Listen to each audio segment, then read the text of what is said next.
Hi everyone and welcome to a new video.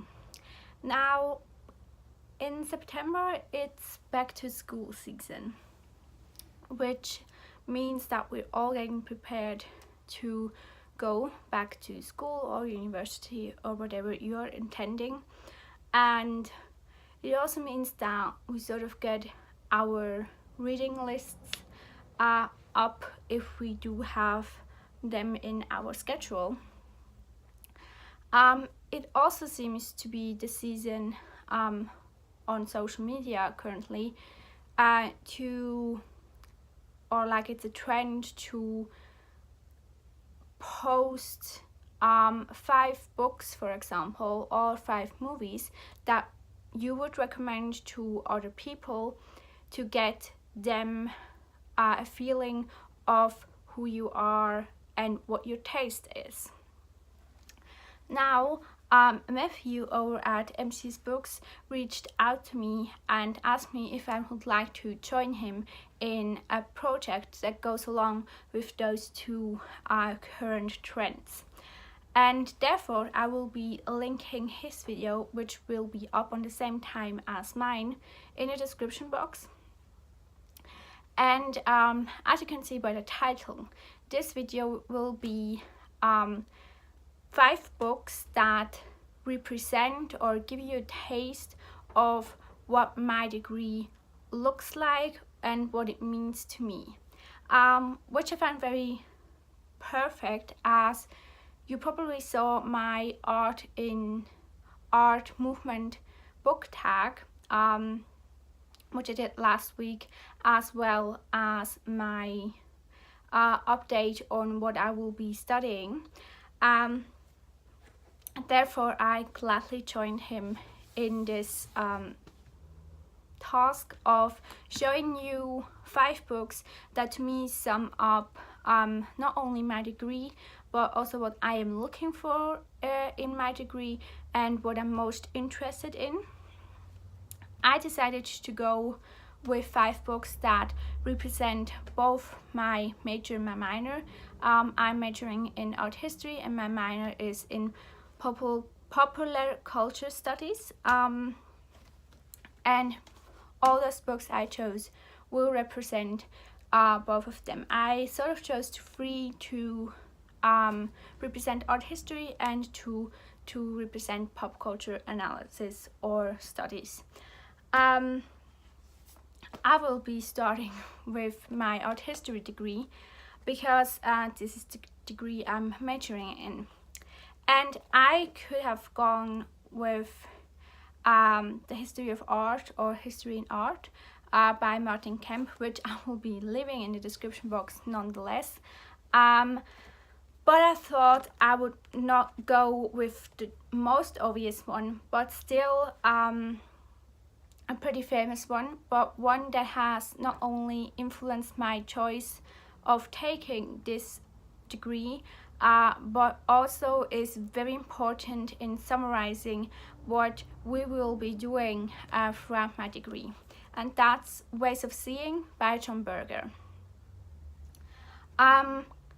Now I would like to read you the blurb for this one because it sums up what I want to add about it perfectly, so bear with me for a second. John Berger's Ways of Seeing changed the way people think about painting and art criticism. This watershed work shows, through word and image, how what we see is always influenced by a whole host of assumptions concerning the nature of beauty, truth, civilization, form, taste, class, and gender. Exploring the layers of meaning within all paintings, photographs, and graphic art, Berger argues that what we see, we are not just looking, we are reading the language of images. And this seems to be one thing that my university and my place of study is very keen to transport. That in art history we will be looking at, that's a focus of the introductory module in art history, which I will be taking this semester, on the influences our surroundings, our times, the times we are living in or have lived in, influences on how we see art, how the surroundings directly influence the paintings, but also how it influences our way of consuming art. And ways of seeing is definitely that, and more so it represents the motivation that is behind my studies. Also, that's why I chose that one. Then another one I chose is 100 Artist Manifestos, from the Futurist to the Stockist, selected by Danchev. All will be linked below. This is, as the title suggests, 100 Artists Manifestos, meaning also that it's looking at the motivation certain artistic movements have. It represents the diversity that we are seeing in art, and more so it makes us understand not just our position but the artist's position and what they want to convey as a message. And that's another part of why I chose that degree and what fascinates me in art history, to understand that motivation throughout time and see the artist behind the painting, which often I find we forget to look at in literature, and it's something that is so important in art. It also is interesting because it sort of combines my two fields of study, because it also is look at society and, for example, fashion, or even how we prepare food, and so in some cases film. So it looks at a cultural view of artists and art in general. And I read some part of this book, but not the whole one. But I will be definitely reading it throughout my studies. Then sort of the last book that goes completely with art is this one, and that's The Yellow House, with like the subtitle Van Gogh, Gauguin and 9 Turbulent Weeks in All, which sums up perfectly what this book is about.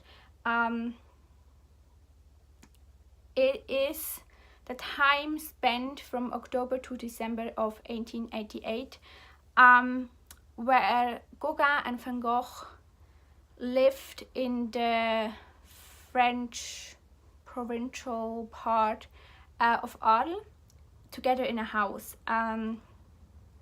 They wrote together, they argued together, they drank together. And it's also the time, if I remember correctly, where Van Gogh cut off his ear. Now, I chose this book not only because the life of artists is something that influences their art significantly.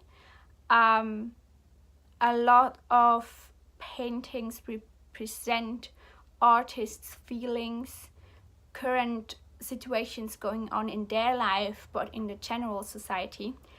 I also chose this one because I also already have sort of an idea what I would like to do as my bachelor thesis, even though I'm just starting out, and that's looking at Monet's painting through the lens of his life and current events happening in his lifetime, like the invention of the trains and the sort of aspect of globalization back in that day.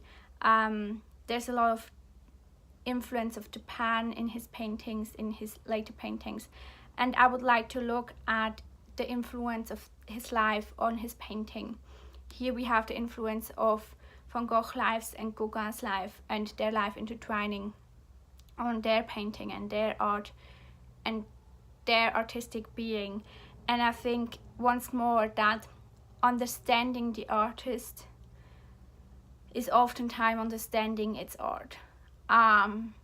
So that's something, and a big aspect of our studies in general is to not only understand an art piece, but also what influences the art. That's why I chose that one. For my cultural studies, I looked up, I chose this book, that's X versus Y, and the subtitle is A Culture War, a Love Story, by Epstein and Leonora Epstein. And this looks at two different generations and what defines what pop cultural aspects define their specific generation. And that's something we are heavily looking at in our pop culture studies, because we are looking both at daily culture, rituals, but also popular media and literature. And the vowels here on this cover, for example, cover music, different music styles, different fashion styles, different TV shows, different buzzwords almost for the generation, different consumeristic media, as well as different movies. So this sums up, or pretty much has every aspect in it that we will be looking at in my studies. And it also features an aspect that I'm very fascinated by myself, and that's how our age and the time we are born in influences our approach and our relationship to culture and to different time periods with different cultures. That's something I'm really fascinated by, and how culture is changing and evolving from generation to generation. So that's why I chose this one. Now another one I have chosen, which I have not personally read but picked up because it worked well with my studies and is something I'm interested in, and that's Ship It by Britta Lundin. Now this is a fiction novel, obviously, about young girl or young woman that is in a fandom and is going to a convention where she meets up. I think she's writing fan fiction, and therefore is meeting for the first time in real life the guy who plays one of the main roles in her favorite series for which she writes fan fiction. Now I've chosen this book because there are definitely models looking specifically at fandom culture, but it sort of also represents a part of our cultural identity that I am not a part of, but I'm interested in. And this aspect represents one of my motivations to take this degree, and that's also to learn about cultural aspects foreign to myself and looking at concepts, not only cultural concepts but also like scientific concepts, and how I am able to analyze things maybe in a new and interesting way I was not familiar with. So that's why I chose this one.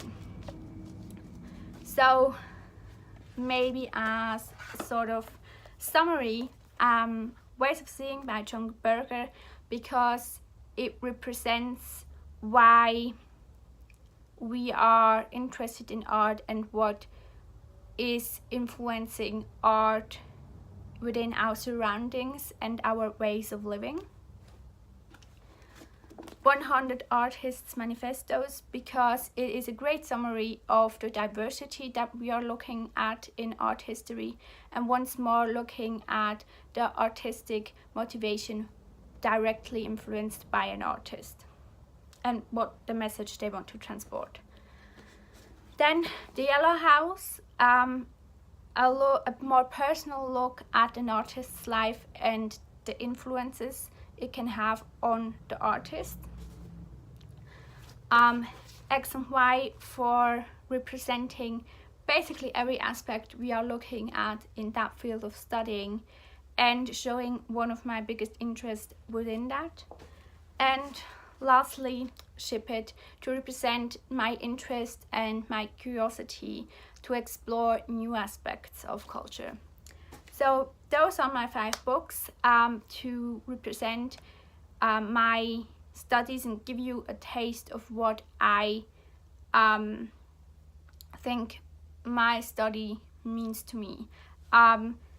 This definitely was super fascinating, and I thank Matthew that he approached me to do it, and I think that's definitely also a motivation for me to continue that series, because there are many more books I could talk to you about that represent my studies, and you will definitely see some of them on my channel again, where I review them if I have not read them yet, and will be discussing how it correlates with my studies and my personal experience.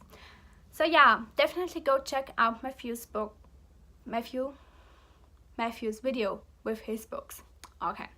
And yeah, let me know how you like that format.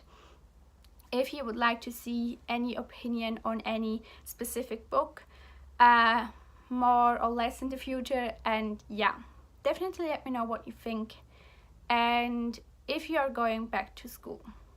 So thanks for watching, and I will see you when I see you. Bye!